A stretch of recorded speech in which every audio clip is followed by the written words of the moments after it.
Scholars at the Northern University in Flagstaff, Arizona. Professor Begay is recognized nationally and internationally as one of the founders of the widely accepted theory of how Indigenous nations and communities build nations that work, called Indigenous nation building. It's good to be here. And I'm originally from the Navajo Nation. And I really appreciate the introduction by Michelle and the invitation by the council to be here in your territory. Thank you for the prayer that was done by the elder this morning. And also, those kids were absolutely wonderful. You know, it just made my day. So we're here today to seek some assistance, have a little bit of humility that we don't have all the answers. And this is a man, this is a professor, a Harvard professor, an elder, a well sought after individual who's seen a lot of the first success stories, the best success stories in Indian country, Turtle Island, across Canada.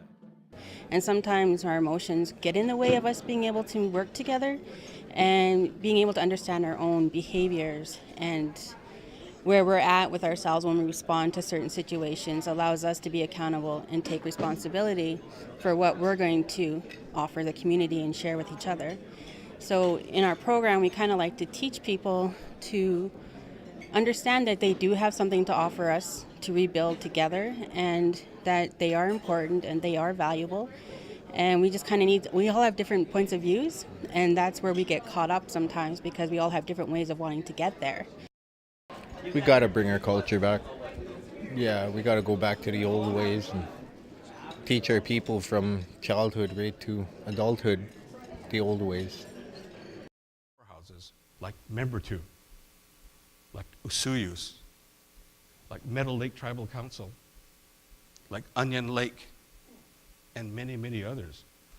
So they're basically taking the bull by the horns, so to speak, and remaking themselves into stronger nations.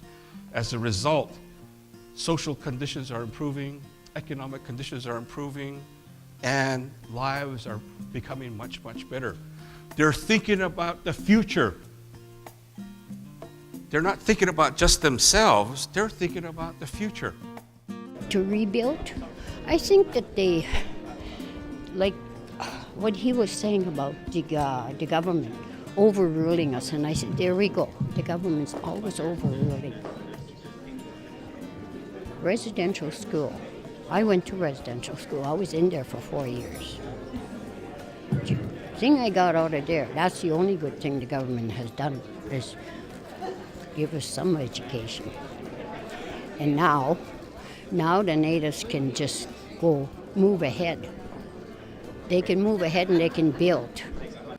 Here's White Mountain Apache tribe. Very, very wealthy in the 1980s.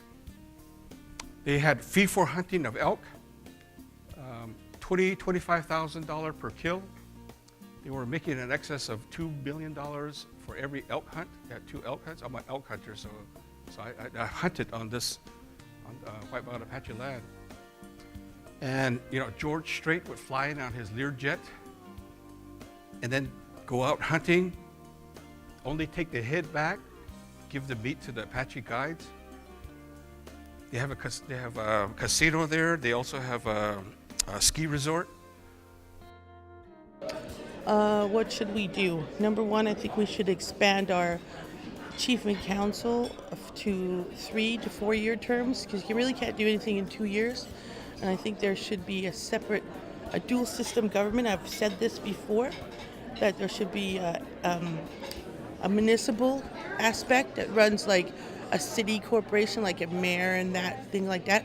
Economic separately, they should be municipal, economic, and chief and council worry about nation to nation talks with the government of Canada and the province.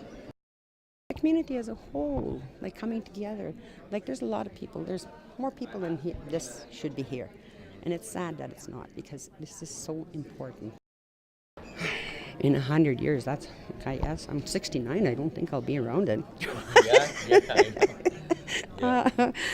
Well, I'd like to see it become a unified, happy community where we're all involved socially, emotionally, spiritually, mentally, together as a team, as a community.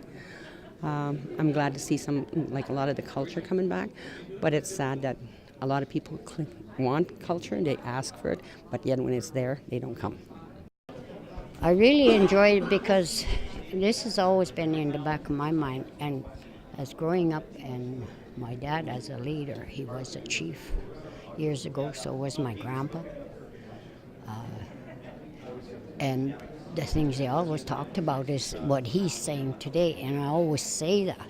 It's you think of your people, not just yourself as a leader. It's all the people, the unborn. My dad always used to say when he was a leader, it's the unborn. Here's Loudon Tribal Council in Alaska.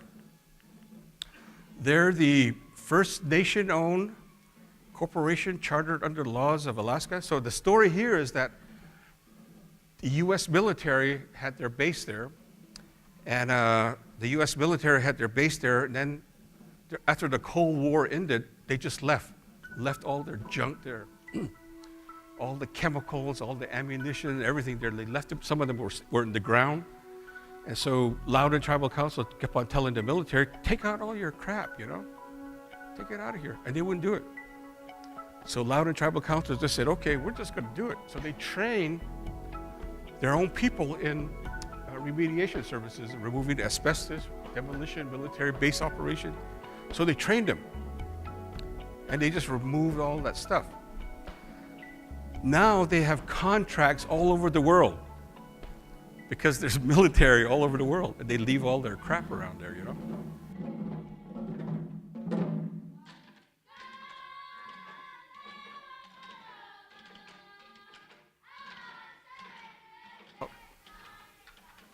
What's Enoch Cree-Nation going to look like 100 years from now? So after we take a break, we're going to talk about that. What is it that you want to see years from now?